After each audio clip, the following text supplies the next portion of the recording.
नमस्कार व्यूवर्स, मेरा नाम Rajesh Kumar Meena, lecture electronics engineering, Rajesh Pilot government polytechnic college Dausa. Viewers, board of technical education Rajasthan द्वारा चलाई जा रही वीडियो सीरीज़ में आप सभी का स्वागत है। इस ई लेक्चर वीडियो सीरीज़ में आज हम बोर्ड ऑफ टेक्निकल एजुकेशन द्वारा राजस्थान के सेकेंड ईयर इलेक्ट्रॉनिक्स इंजीनियरिंग का जो EL 206 wave propagation communication engineering subject है, उसका सेकंड चैप्टर स्टार्ट करने जा रहे हैं। इस चैप्टर का जो फर्स्ट पॉइंट है वो है ground wave communication, ground wave propagation, ground wave communication. तो आज हम उसको देखेंगे किस तरह से कम्युनिकेशन के अंदर ग्राउंड वेव प्रोपोगेशन होता है। चलिए शुरू करते हैं।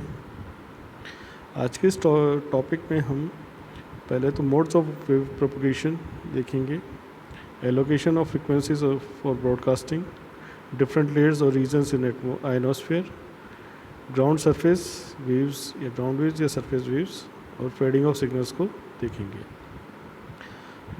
Different modes of wave propagation. Wave propagation of radio waves takes place in different modes, the mechanism being different in each case. Based on that, it is classified as ground surface wave, space या tropospheric waves and sky या ionospheric waves। जो waves होती हैं हमारे जो signal communication के अंदर, जो इलेक्ट्रोमैग्नेटिक वेव्स होती हैं, क्योंकि हम कम्युनिकेशन दो तरीके से मोड से कर सकते हैं। आइदर हम उसको उसमें हम वायरलेस कर लें या वायर्ड करें। वायर्ड करेंगे तो हमें कोएक्शियल केबल, पैरेलल केबल्स इनकी ज़रूरत है। लेकिन अगर जहाँ हमें डिस्टेंट कम्युनिकेशन करवानी है, बहुत ज़्यादा दूरी के लिए कम्युनिकेशन करवानी है, तो वहाँ वायर्ड कम्युनिकेशन पॉसिबल नहीं होता, तो हम वायरलेस कम्युनिकेशन करते हैं। इस कम्युनिकेशन के लिए हम बेसिकली इलेक्ट्रोमैग्नेटिक वेव्स को यूज़ करते हैं। जो हमारा सिग्नल होता है उसको इलेक्ट्रोमैग्नेटिक वेव्स में कन्वर्ट किया जाता है और एंटीना के थ्रू से ट्रांसमिट किया जाता है। तो इस ट्रांसमिशन के अंदर जो वेव प्रोपोगेट करती हैं वो तीन मैकेनिज्म पर बेसिकली डिपेंड करता है, ग्राउंड या सरफेस वेव्स, स्पेस या ट्रोपोस्फेरिक वेव्स, और स्काई या आइनोस्फेरिक वेव्स। हम तीनों में से किसी भी एक को यूज़ करके according to the need and according to the characteristics हम ये वेव प्रोपोगेशन करवा सकते हैं। तो आज जो तीन बेसिक हैं वो हैं ground wave, surface waves, space या ट्रोपोस्फेरिक वेव्स एंड स्काई या आइनोस्फेरिक वेव्स। अब allocation of frequency for broadcasting. Broadcasting जो होता है, वो जो कम्युनिकेशन होता है उसमें हम जो फ्रीक्वेंसी एलोकेशन करते हैं वो किस तरह से होता है वो देखिए। Long wave bands, medium wave bands. Long wave bands India में यूज़ नहीं होते। मीडियम वेव बैंड्स होता है MF, मीडियम फ्रिक्वेंसी बैंड्स, 300 से 3000 किलोहर्ट्ज़ और 531 किलोहर्ट्ज़ से 1602 kilohertz with channel spacing 9 kilohertz की। शॉर्ट वेव्स होती हैं वो हाई फ्रिक्वेंसी जो होती हैं HF वेव्स, वो 3 से 30 मेगाहर्ट्ज़ की होती है। VHF 30 से 300 मेगाहर्ट्ज़ की होती हैं। अल्ट्रा हाई फ्रिक्वेंसी UHF 300 से 3000 मेगाहर्ट्ज़ की होती हैं। और SHF वो होती है शॉर्ट हाई फ्रिक्वेंसी, वो होती है 3 से 30 गीगाहर्ट्ज़ की। ये जो डिफरेंट लेयर्स होती हैं हमारे आइनोस्फेयर में, ये उसका डायग्राम है। हमारे पास जो आइनोस्फेयर है, उस आइनोस्फेयर के अंदर बेसिकली इलेक्ट्रॉन्स होते हैं और उन इलेक्ट्रॉन्स की डेंसिटी के हिसाब से हम लेयर्स में डिस्ट्रीब्यूट कर रखा है आइनोस्फेयर को। हम इस डायग्राम में देख सकते हैं कि दो एक्सिस हैं। एक एक्सिस पे, एक्स एक्सिस पे तो हमने इलेक्ट्रॉन डेंसिटी यानी इलेक्ट्रॉन पर सेंटीमीटर स्क्वायर बना रखा है और उसमें 10 to power 2, 10 to power 4, 10 to power 5 इस तरह से हमने स्पेसिंग दे रखी है। और जो वाई एक्सिस है, उस एक्सिस पर हमने एल्टीट्यूड यानी किलोमीटर्स के अंदर हाइट हमने दे रखी है। तो इस डायग्राम को अगर हम देखें तो इसमें सबसे पहले डी रीजन जो 100 किलोमीटर से नीचे है। उसके बाद में है ई रीजन जो जिसकी डेंसिटी 10 टू पावर 2 इलेक्ट्रॉन्स पर सेंटीमीटर स्क्वायर में ई रीजन और डी रीजन 100 किलोमीटर से नीचे रहता है। उसके बाद में ये लेयर्स 100 से 200 लेयर पर 200 किलोमीटर पर चली जाती है। और नाइट के टाइम पर ये इसमें नाइट डे सब बताया हुआ है, तो नाइट के टाइम पर ये 200 to 300 किलोमीटर तक भी ये लेयर्स जाती हैं। उसके बाद में एक ई लेयर होती है, एफ लेयर्स होती है, F1 एंड F2 लेयर्स होती हैं। नाइट के अंदर अलग बिहेवियर होता है, डे के अंदर अलग बिहेवियर होता है। हम इस सारे लेयर्स को 1 by 1 देखते हैं। सबसे पहले D layer, when A sky wave leaves the earth's surface and travels upward, the first region of interest that is reached in the ionosphere is called D layer और D region। जब हमारी कोई wave sky wave होती है वो ground से और उसको ट्रांसमिट किया जाता है अर्थ में, तो सबसे पहले उसके अंदर जो लेयर उसके सामने आती है या लेयर जो हमारी आइनोस्फेयर की मिलती है उस वेव को, वो होती है डी लेयर या D reason. It is present at altitude between about 60 to 90 kilometers and radiation within it is only present during the daytime to an extent that affects radio waves noticeably. It sustained by the radiation from the sun and level of ionization falls rapidly at dusk when the source of radiation is removed. ये जो wave है ये wave हमारी 60 to 90 kilometres तक की range के अंदर होती है अर्थ से, यानी 60 किलोमीटर से 90 किलोमीटर तक की रेंज के अंदर होती है। और जो रेडिएशन का जो इसमें कारण होता है वो सन की वजह से होता है और ये डे के टाइम ही एग्जिस्ट करती है। जैसे जैसे शाम होती जाती है यानी सन हम अर्थ से दूर होता सन जो है अर्थ पर उसकी जो डायरेक्ट लाइट नहीं पड़ती कम होती जाती है, वैसे वैसे लेवल ऑफ आयनाइजेशन भी falls rapidly at dusk when the source radiation is removed। तो शाम होते होते ये जो डी लेयर है ये ख़त्म हो जाती है। द डी लेयर आर और D reason mainly has the effect of absorbing or attenuating radio communication signals, particularly in low frequency and medium frequency portion of the radio spectrum. The D layer or D region has the effect of absorbing or attenuating radio communication signal, यानी particularly low frequency और medium frequency के spectrum को ये अच्छा खासा attenuation या absorption देती है D layer। At the night it has little effect on most radio communication signal, although there is still a sufficient level of ionization for it to refract VLF, यानी very low frequency signals को ये वापस reflect कर देती है और उसके above के सिग्नल्स को ये एटूनेट या एब्जॉर्ब कर लेती है। This region attenuates the signals as they pass through. The level of attenuation depends on the frequency. Low frequencies are attenuated more than higher frequency.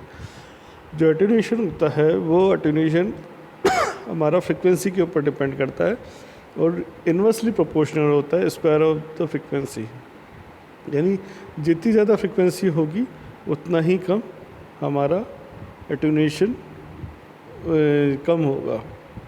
तो low frequencies are attenuated more than high frequency, यानी ज़्यादा frequency होगी तो एटूनेशन कम होगा, कम frequency होगी तो एटूनेशन ज़्यादा होगा। तो अटेन्यूएशन इक्वल्स टू होता है k by f square, where k is constant and f is the frequency of the operation in hertz.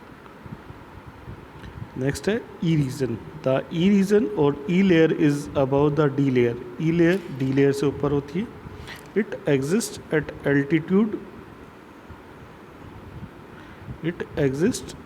Altitude about 100 to 125 kilometres, यानी 60 से 100 किलोमीटर्स तक तो हमारी डी लेयर होती है। डी लेयर के बाद में ई लेयर आती है, यानी 100 से 125 किलोमीटर तक हमारी ई लेयर एग्जिस्ट करती है। Instead of attenuating radio communication signal this layer chiefly reflects them. ये रेडियो कम्युनिकेशन सिग्नल्स को एटूनेट नहीं करती और ये इनको रिफ्लेक्ट करती है, often to a degree where they are return to earth. और ये वहाँ से ई लेयर से टकराकर वापस जो रेडियो फ्रिक्वेंसी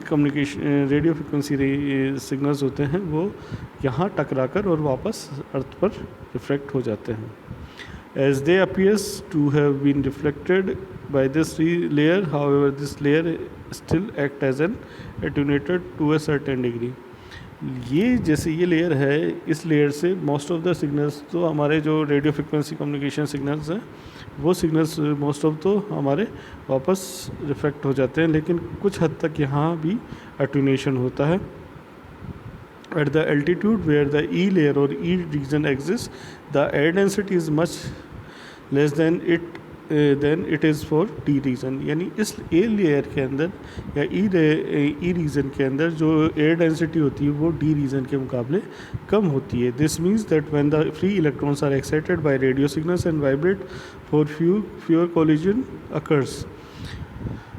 इसका मतलब यह है कि जब हमारी इलेक्ट्रॉन्स यहाँ फ्री इलेक्ट्रॉन्स होते हैं वो यहाँ रेडियो सिग्नल से एक्साइट होते हैं और वाइब्रेट करते हैं, तो यहाँ बहुत फार फेवर कोलिजन्स होते हैं. As a result the way in which the E layer और E region act in somewhat different, और इस वजह से ये ई लेयर हमारी डी लेयर से काफ़ी कुछ अलग बिहेव करती है. The electrons are again set in motion by the radio signal but they tend to reradiate it. और ये जो इलेक्ट्रॉन्स होते हैं इनको फिर से रेडियो सिग्नल्स हमारे फिर से मोशन में ला देते हैं और इसे हम री रेडिएट की भी परिभाषा देते हैं. As the signal is traveling in an area where the density of electron is increasing, the further it progresses into the region, the signal is reflected away from the area of higher electron density in the case of HF signal. This reflection is often sufficient to bend them back to earth. In effect, it appears that the region has reflected the signal. और जैसे ही density increase हो जाती है, high density of electrons की तरफ ये signal हमारा move करता है, तो सिग्नल को जो हायर इलेक्ट्रॉन डेंसिटी में जाने पर एक सफिशेंट रिफ्लेक्शन उसको का सामना करना होता है, और उस रिफ्लेक्शन की वजह से ये ऐसा लगता है कि ये जो सिग्नल्स हैं वो रिफ्लेक्ट हो रहे हैं, रिफ्लेक्ट बैक टू अर्थ वाला पोर्शन हो रहा है, यानी वो सिग्नल्स वापस अर्थ की तरफ रिफ्लेक्ट होते हुए लगते हैं. तो ऐसा लगता है कि जो HF जो सिग्नल्स हैं वो HF सिग्नल्स हमारे ई लेयर से वापस रिफ्लेक्ट होकर आ रहे हैं अर्थ पर. तो बेसिकली ई लेयर से HF सिग्नल्स हमारे रिफ्लेक्ट होते हैं. तो HF सिग्नल्स की अगर प्रोपोगेशन की अगर बात करें तो हम उसे आयनाइजेशन के ई लेयर से रिफ्लेक्ट करवाते हैं.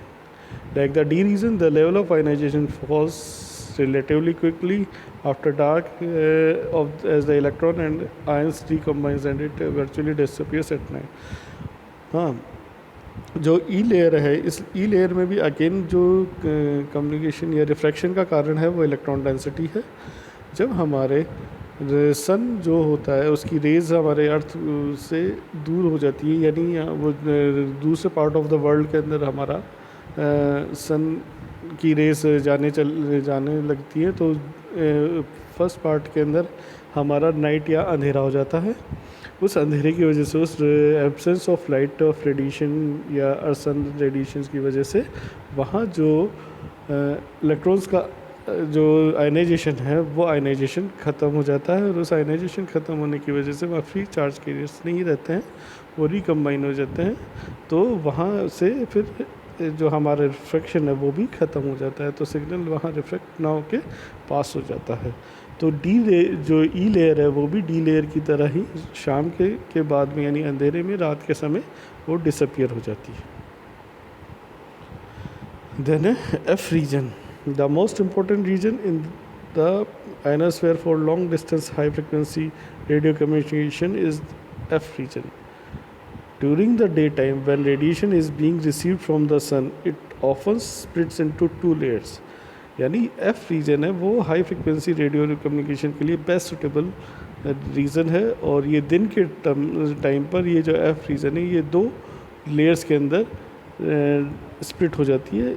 The lower one being F1 region and the higher one is F2 region. यानी जो लोअर रीजन होती है वो F1 रीजन होती है, और जो हायर रीजन होता है वो F2 रीजन होता है. One of these the F1 region is more of an inflation inflection point in the electron density curve and it generally only exists in the summers. जो F1 लेयर है वो lower reason होती है, वो generally summers के अंदर exist करती है, विंटर्स में वो नहीं होती, वो विंटर्स के अंदर एक ही लेयर बन रहती है, क्योंकि उस समय जो सन है उस सन की अर्थ से दूरी ज़्यादा हो जाती है। तो ये जो F1 और F2 लेयर्स के अंदर जो दो लेयर्स के अंदर जो डिसोसिएशन होता है वो डिसोसिएशन नहीं होकर एक सिंगल एक ही लेयर वहाँ एग्जिस्ट करती है। जो F1 लेयर है वो अराउंड 300 किलोमीटर पर एग्जिस्ट करती है अर्थ से, और F2 लेयर 400 किलोमीटर पर एग्जिस्ट करती है। और जो द कंबाइंड F लेयर में देन भी सेंटर्ड अराउंड 250 to 300 किलोमीटर्स, और दोनों का जो कंबाइन होता है वो जो जब ये स्प्लिट नहीं होती है F1 और F2 के अंदर डे टाइम के अंदर या समर्स के अंदर, तो उस समय ये बेसिकली 250 से 300 किलोमीटर्स की रेंज में ही हमें मिलती हैं। तो the altitude of all the layers in the ionosphere layers varies considerably and the layer F layer varies in the most. As the result, the figures given should only be taken as a rough guide. The F layer acts as a reflector of signal in the HF portion of the radio spectrum, enabling worldwide radio communication to be established. It is the main reason of HF region associated with HF signal propagation. ये generally अगर बात कहें तो F layer होता है, वो F layer almost a day रहती है गर्मी के टाइम या फिर धूप के समय, समर्स के अंदर या दोपहर के समय। ये ज़रूर दो इस पार्ट के अंदर स्प्लिट हो जाती है, जिसमें F1 लेयर और F2 लेयर्स बनती है। F1 लेयर जैसा अभी बात की 300 किलोमीटर तक, और F2 लेयर 400 किलोमीटर तक एग्जिस्ट करती है। लेकिन मोर और लेस ये दोनों जब भी अगर स्प्लिट नहीं होती है तो 250 से 300 किलोमीटर पर एक लेयर हमारी जो होती है F लेयर वो एग्जिस्ट करती ही करती है। तो इस F लेयर के एग्जिस्ट करने की वजह से जो वर्ल्ड वाइड रेडियो कम्युनिकेशन होता है वो हमारा F लेयर पॉसिबल करता है। वो पूरे टाइम हमारा 24 आवर्स 360 डेज़ ये F लेयर हमारा हाई फ्रिक्वेंसी सिग्नल्स को प्रोपोगेट करवाता रहता है। तो बेसिकली जो हाई फ्रिक्वेंसी सिग्नल प्रोपोगेशन होता है वो F रीजन से ही होता है। तो ये तो थी हमारी डिफरेंट लेयर्स ऑफ आयनोस्फेयर। अब हम आते हैं ग्राउंड सरफेस वेव पर। Medium wave MM wave propagates along the surface of the earth. जो मीडियम वेव्स होती हैं हमने एलोकेशन देखा था, हम एक बार फिर से देख लेते हैं वो एलोकेशंस।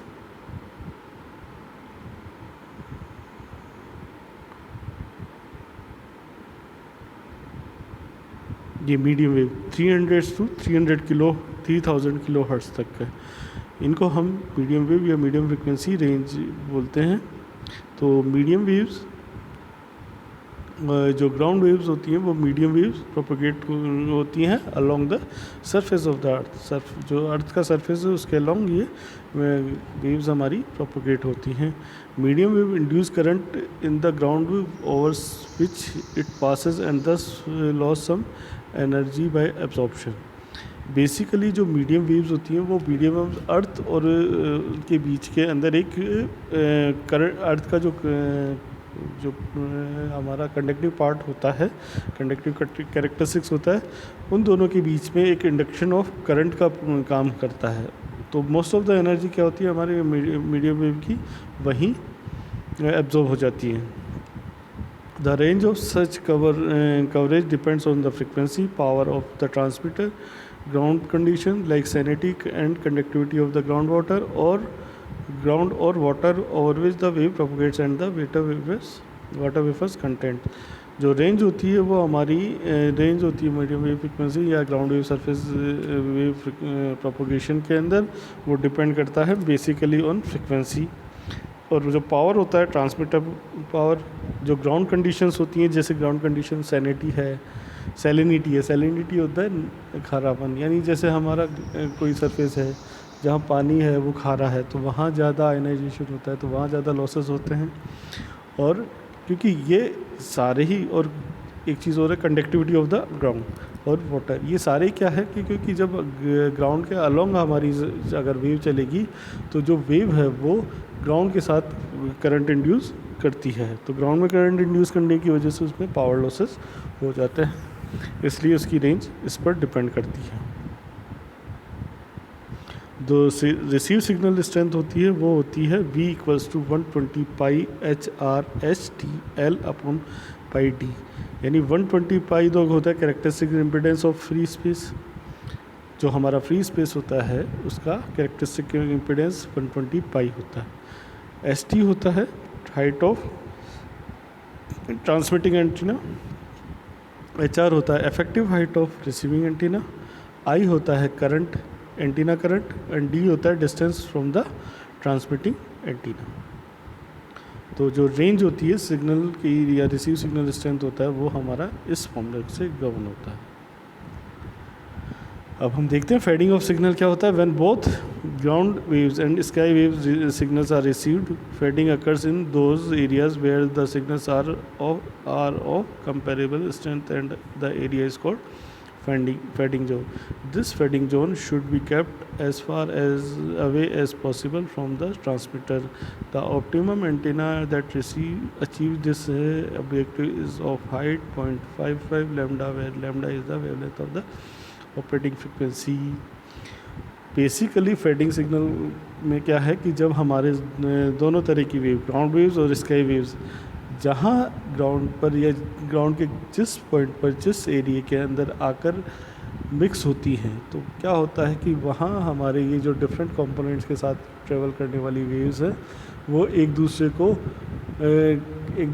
के इफेक्ट को नलीफाई कर देती हैं। यानी जो एम्पलीट्यूड मान लीजिए, क्योंकि ये साइन कॉस वेव के साथ, कॉस फैक्टर के साथ ये वेव्स चलती है, कॉस फैक्टर के साथ चलने की वजह से जैसे जैसे इनका एंगल ऑफ इंसिडेंस और ये चेंज होता है उस हिसाब से इनका प्रोपोगेशन एंगल की वजह से इनमें जो स्ट्रेंथ होती है, एम्पलीट्यूड होता है, वो भी डिफरेंट होता है। और वो जिस पॉइंट पर आकर मिक्स होती है तो कई बार वहाँ उस पॉइंट पर एक दूसरे को ये नलीफाई कर देती है, एक दूसरे के पावर को नलीफाई कर देती है, इसलिए उस एरिया में फेडिंग होती है और इस एरिया को हम फेडिंग जोन भी बोलते हैं।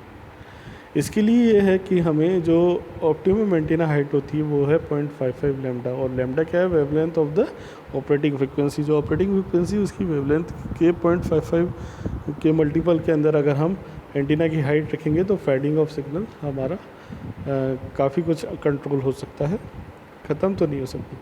और दूसरी चीज़ ये है कि जहाँ हमें ट्रांसमिट करना है वहाँ हमें फेडिंग जोन ना बने इसकी प्रोबेबिलिटी रखनी चाहिए कि वहाँ हमारा फेडिंग जोन ना बन सके।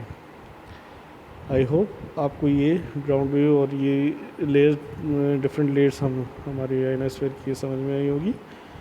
नेक्स्ट इसमें आगे की वेव प्रोपगेशन के साथ हम फिर लौटेंगे। धन्यवाद।